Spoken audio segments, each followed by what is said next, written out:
So now we really want to spend this topic exploring the structure of Design Forward and how the modules are organized. I'm on the Design Forward website, and you'll see that up in the menu bar, I have the core modules and the flexible modules. These two categories are how we organize the modules of Design Forward, and I'm going to spend most of my time today talking about the core modules, but I will touch briefly on what you might be able to find among our flexible modules.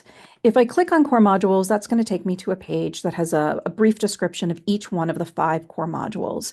And we do call them the core modules because we see them as being at the heart or core of our teaching practices.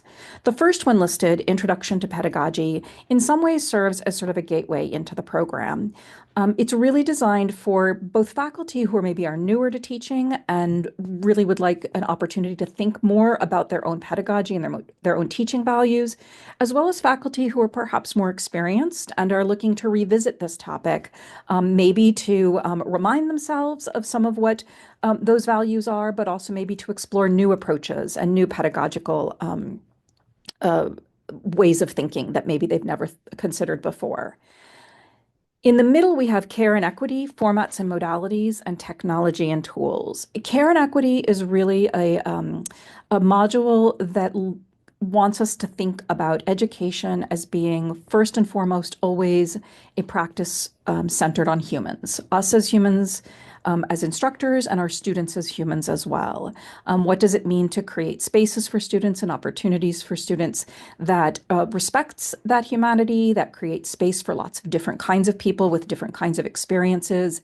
And how can we work together as learning communities to co-construct our mindsets and our approaches to the courses that we're teaching? In formats and modalities, we're really diving into exploring the meaning of the different formats in which we teach. So everything from a traditional face-to-face class on campus to a fully online asynchronous course experience and anything in between.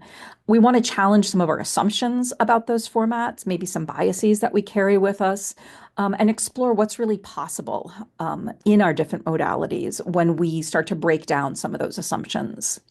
Technology and tools is a module that really at its center is about digital pedagogy and thinking critically about our use of technology and tools in the classroom, in particular by using a really intentional lens so that we are sure that whenever we are choosing a technology or a tool, we have considered how it intersects with our own values, our own philosophies for teaching. So it's a great way to explore sort of what's possible with technology, but also how to use it in really careful and considerate ways. And finally, in designing for education, we're exploring the design of education through a critical lens. We want to really acknowledge that design is something that we all do as educators, whether or not we've ever had the time or the expertise or the opportunity to think about design as a practice.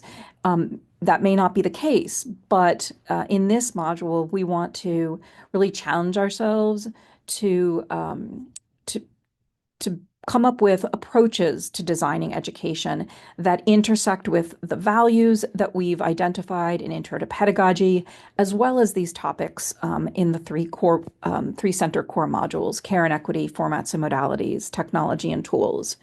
The last thing I'll say about the core modules is that it's easy to look at these as sort of a linear experience, but we really don't see that as the way that this program works. We really want faculty to focus on topics that are most interesting to them. There's no reason you need to start with Intro to Pedagogy. There's no reason you need to end with Designing for Education necessarily. In addition, we don't see the boundaries among and between these modules as being very solid. We see them as blurry. So, for example, we don't think you can talk about technology and tools without also considering and acknowledging formats and modalities. We don't think we should be talking about care and equity without also acknowledging the implications of technology for different populations of students. And so we encourage you as you're working through Design Forward in whatever format you're doing that, to always be mindful of what connections you see between and among the various modules. Finally, I'll just briefly mention flexible modules. This is a category we created so that we could explore topics that were a little bit more emergent, as well as topics here at Plymouth State that are really contextually important to our campus. So if I go to the flexible modules dropdown, you'll see the first one that's listed is the AI challenge. This is a module we released in 2024 that focuses on the intersection of generative AI and teaching and learning in higher education.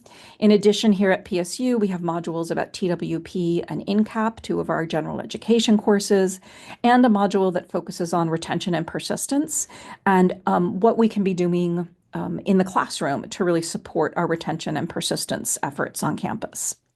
So that's really the structure of Design Forward, organized into these various modules. The last thing I'll just mention is that, these modules don't go away or disappear just because you maybe have completed one or have moved on to something else. These are persistent resources that anybody can access. These are publicly available websites, and we encourage you to revisit the modules, dip into them, explore parts of them as you need and as they become important and relevant to whatever you have going on in your classrooms.